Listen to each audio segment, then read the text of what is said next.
Todd McGregory asks, I already asked this with Campia, Schnepp, and Ellis, but what superpowers do you want for Clark and Dennis? Oh. I don't know. Who was talking about they want to be invisible because they want to go peep That's at, Ellis. He's like, I just want to look at women naked Kareem. and invisible. Yeah, that's my Ellis impersonation. Does Mark Ellis not have the internet? Because he could do that without being invisible. No, but he wants to actually be there. Like, oh, she's walking past me. Oh, she almost touched me. That kind of, that's Ellis right there. You know? I don't know. Probably flight, because my biggest thing right now is I love to travel in the sense of I love going to new places, experiencing new cultures, new food, all that stuff. I actually hate flying. I don't like flying. It's too long. I'm afraid of heights. Just everything about it I don't like. So if I could fly myself and just go and then just be transported right to where I wanted to go, it'd be awesome. I want that sound to happen when you fly. Exactly. I think for me, flying is always a good one. I think for me, I might say the ability to like maybe be in two places at once. Like to split and do, because I could accomplish more. I want the power to make Ellis visible whenever I decide. Like I can track he's him. invisible, and then you're like, visible. Visible. He'd be like, "Hey, what's happening?" It's my superpower. He's like naked with underwear, eating like peanut butter or something like that. Or cover him in peanut butter really quickly and then make him visible. Like the power to mess with Ellis. That's what the power I might is. also like to be able to Jedi mind trick and be like, these are not the droids you're looking for. Like that could be kind of cool to be able to sort of be like, nope, let me do this. Yeah, just to have the Force. Basically, I think I would like to So have the you Force. so you want to be the purple man from Jessica Jones? Damn, that's a rough one. Yeah, that's a good comparison though. So you want to be evil is what Dennis is saying. No, I want to be Rey. How about that? Bam. All right, what's next? Okay. Topaz Ingenious writes, will there be safety measures for when an actor takes a commitment to a role too far? I don't know. I think that's just more of the director having to monitor the actor. But I mean, who's going to tell someone like Daniel Day-Lewis what he should be doing? Or Tom Cruise, like, don't hang off the side of that plane. You can't because he's also producing. It's like, you're fired. It's like, I'm hanging off the end of this plane. I think it's like when actors do that, there are so many safety precautions that they put. Like Tom Cruise was hanging off the end of that plane, but he was strapped in, and there was like definitely like even if he slipped off or fell, he wouldn't have fallen to his death. He had like a lot of wires that are painted out. So they're doing these things, they're taking risks, but there's so much additional extra safety that's put on around the actor that's risking just to be able to put that shot on film and not have it be like, oh, that's a stunt double, to see that it's actually the real person doing those stunts. They do all those additional extra precautions. You better believe, like, watch the behind the scenes on the Mad Max Fury Road. Like, they had so much extra precaution set up before they blew that one tank or did, you know, they really, it's the safety is the biggest stress on all those kinds of things. They take out insurance too. I mean, there's insurance precautions and training. I mean, most productions, especially high profile productions, really put their talent into training first. And I think when you have someone like Tom Cruise, who is sort of known for being an extreme athlete in a lot of ways, you know, I mean, obviously he's the biggest movie star, one of the biggest movie stars in the world, but it's not like this is the first time he's ever done that. Yeah, and it's also, these are big budget films, so they have the money to put in those resources for precautions and insurance, where I think the biggest concern is for these indie films. I mean, where they're trying to cut corners everywhere, and safety is one of the corners that a lot of independent productions cuts, because they're like, oh, well, nothing's going to happen, but you never. A director's in jail right now for like that the one. Sarah Jones case. I mean, so there's, and he was denied, you know, getting out early. It's like, people, you know, there are people who cut corners, and like that's just such a rare example though. Like most people who are like working with actors are going to take those extra precautions because that's just the way you should do it. You shouldn't be like, yeah, let's risk you fighting with the sword and not practice. You know, it's like, that would be stupid. All right, what's next? Fernando Fernandez writes, will Deadpool suffer because of Zoolander 2 and How to Be Single releasing in the same weekend? No. I don't think so. More Zoolander than How to Be Single. I don't know if that has much of a crossover. Yeah, I didn't hear that How to Be Single was coming out, but that just might get some of that spillover because Deadpool and Zoolander 2 will be sold out. People are like, I guess we're going to go see How to Be Single. And by the way, you got to check out that new Deadpool Australian, because today's Australia Day. We're talking about all these Australians. That's right. Today is actually Australia Day, and Deadpool put out a very special commercial for all you sweaties, so you should definitely check it out. It's really funny.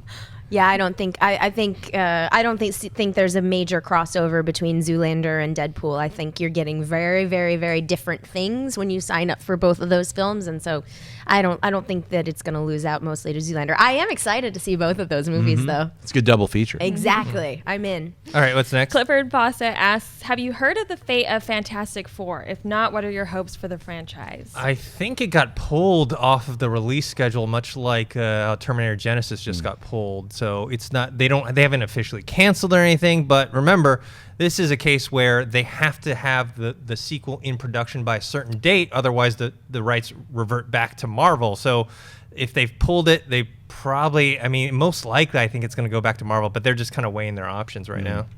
Yeah, it's on ice right now. I mean, they pulled the second, the announced sequel that's supposed to come out in a year and a half or something. That's not going to happen.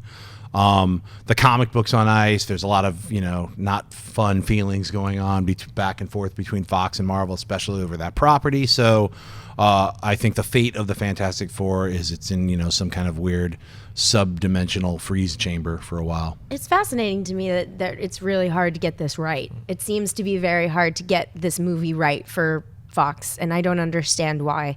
I recently watched it on a plane, like after hearing about all the everything. It is not good. Like, and I know this is not a revelation, like spoiler alert, Fantastic Four isn't good, but it's just like I heard it was so good and I was like, or bad, and I was like, there's no way it could be this bad. Well, the first half for me wasn't that bad. It was once they hit that midway point when it's like 1 year later or whatever, It's 2 just years, and then it boring just and- goes. Well, see, that's what happens when you're seeing a movie where everyone says it sucks, and you're watching the first like half hour or so, and you're like, it's not that bad. It's not like Yeah. startlingly No. amazing. But then when it starts to suck, it makes it suck more because you're like, you're were right. you're waiting. You're like, everyone told me it's gonna suck, but then you're watching it, and you're like, oh, it's actually not that bad, and then it starts to really suck, and it gets suckier. So it's like, all the Doctor Doom stuff, garbage man, Doctor Doom is like it's insanity. You're like. That's one of those things. Everyone's always asking me, like, you should do a what happened on Fantastic Four. It's like, no, it's like a what happened thing is like something that didn't get made. Right. This actually got made, and really all it is, it's indicative of studio meddling at its worst. I mean, you'll always hear about, Wolverine Origins where the idiot had Deadpool's mouth sewn shut, and everyone was like, I know, but that's part of the characters. He has the merc with the mouth and the moron. So you're like, not only that, Wolverine Origins already has so many horrible bad things about it as a bad film, but it's not even in the same level of Fantastic Four where studio meddling comes to a brand new horror, like you're in a torture zone. The things I've heard is like, really, that's not really a movie. That's like some kind of prison where you're just trying to fight your way out. Like, I'm forced to finish this film with these idiots. It sounds horrible. Like, so there's somebody, I'd love to read a book about that. It's a totally different thing. All right, what's next? All right, well, speaking of studio meddling, which movie, or Jonathan Peck asks, which movies have been ruined by studio interference, in your guys' opinion?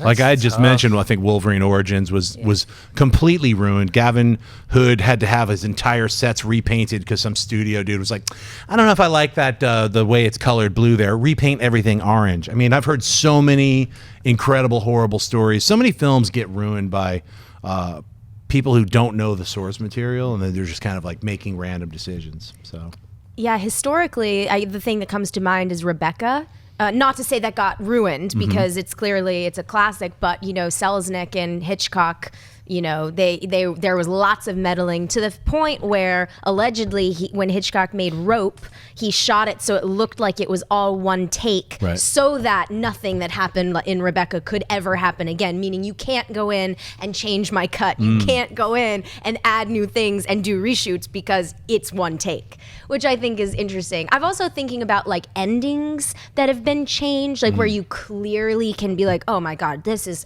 absolutely a studio reshoot. I don't know if this is true or not, but I actually, for the most part, enjoyed the Poltergeist, the new Poltergeist movie, Gil Keenan's movie. But when we got to the end and the family tries to leave, that whole last 15 minutes, I was like, there is no way this is the original ending of this movie. Like, it's obvious a reshoot. It's obviously a reshoot. And I hate stuff like that, but... I can't think. I mean, I thought of Wolverine Origins and obviously Fantastic Four. I don't know about the studio interference for this movie, but I know what's the director's name that did Donnie Darko? Oh, Richard Kelly. Richard Kelly. He did that movie, The Box, The or Box, whatever. yeah. There's a scene where you can tell a whole chunk of the movie is yanked out of it. I don't know if it was his choice or the studio's choice, but it makes no sense whatsoever. They just cut from, I think, some scene where James Marsden goes into this big warehouse, and then they cut it to later where he's just like, they throw him out or something like to that effect, where there's a big chunk missing. Kingdom of Heaven, Ridley Scott's film that was released. I think it was released as like some kind of 90-minute version, and I never saw it in the theater, but everyone said it didn't make any sense. It was a box office bomb. Years later, his director's cut comes out. It's like over 3 hours long, and he reinstated all these scenes, and actually not only makes sense, it's actually a good film. So it's sort of one of those things where he was forced to cut out so many different things. Like you would never know these people are related. It's so much stuff that like hinges on the way the story is told. Famously, also with Ridley Scott, Blade Runner. I mean, I've actually only seen the theatrical cut that has the voiceover added, and to be honest with you, I don't love it. But everybody I talk to says no. You have to see the director's cut because the studio is what made him go in, do this VO, add all this stuff on top to try and explain it better for the audience. And most Blade Runner purists kind of say like that is a great example of studios coming in and totally messing it up. But that's more like, that's a little more window dressing for me. Like I like both versions. Yeah. I could see why they added it, because a lot of times studios are like, look, our audience is dumb. We need to spoon feed them. We need to make sure they know. Like when Dune came out, they gave everybody a glossary. Like, what is a Bene Gesserit? I mean, like, look, if you're watching the movie, it almost doesn't matter what they're called. You get, as just a normal human being with a regular brain, it's not that hard to figure out. But I think studios are always like freaked out, especially by science fiction and things like that. So the Blade Runner thing, you can watch it with or without the narration. They didn't actually change the actual edits. Interesting. Well, there's a side note to that. That's why I always harp on that Zootopia trailer.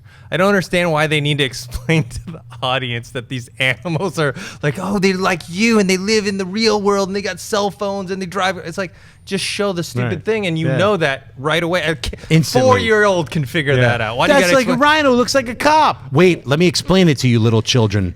They live in like a real world, but it's they're like not. us, but we're animals. Yeah. I All right. love the sloths, though. The sloths were great. Those are my favorite. All right, last one. Nerd for Hire asks, should studios rework how they send out screenings to critics? There has been a lot of leaks of some big budget movies. Screenings or screeners? I think you can't get around it because like they need to send those out for people to vote on. They can't expect every Academy member to go out to the theater to watch every single movie on the list, so they have to send them screeners. And nowadays, like they give you the choice. Like I'm in the DGA, so I get screeners, and they give you the choice. You could either get them, like you could watch them electronically, or you can go to the theater, or you can get a screener. And I think a lot of the people, especially the Academy, are much older. A lot of them are not computer savvy, so they're not going to be able to like, what's my log on? Not like they're stupid. I'm just saying they probably don't use the computer as much. And screeners are just like that everyone has DVDs. They're not sending out Blu-rays. It's just a DVD. So it makes it a lot easier to be able to watch the film at home if you're not going to be able to go out to. But they really give you a chance to go to every theater. It's like every single movie is playing like for like 35 days. You could pick a day to go see it. So, I mean, I think next year, especially because of the situation that happened with The Hateful Eight, and that really did hurt its box office.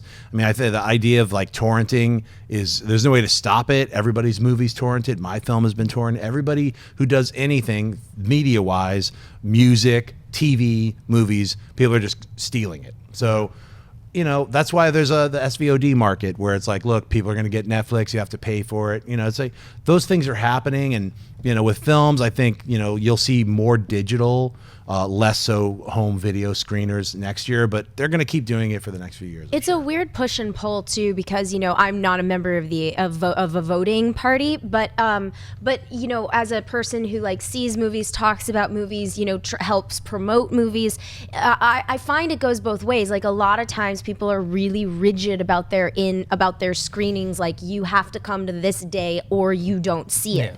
And it's kind of like, well, on the other hand, if you want people to see your movie, you need to make it more readily accessible than 1 p.m. on a Tuesday. You know, it's like, so it's this weird like push and pull. But I think you're right. I think we're going to see more digital screeners. I'm already seeing more digital screeners. The thing is though, they have your name and it's like a screensaver, like it's bouncing across the window. And I'm just like, I can't focus on this movie because they are going so far to the other side to protect this from being pirated. Or if it were pirated, it'd have my name all over it so they'd know where to find it. But it's obnoxious. Hey guys, if you like this clip, click here to watch the entire episode. Also, make sure you subscribe to our YouTube channel because it'll help you stay up to date with all the stuff we've got going on here at Collider.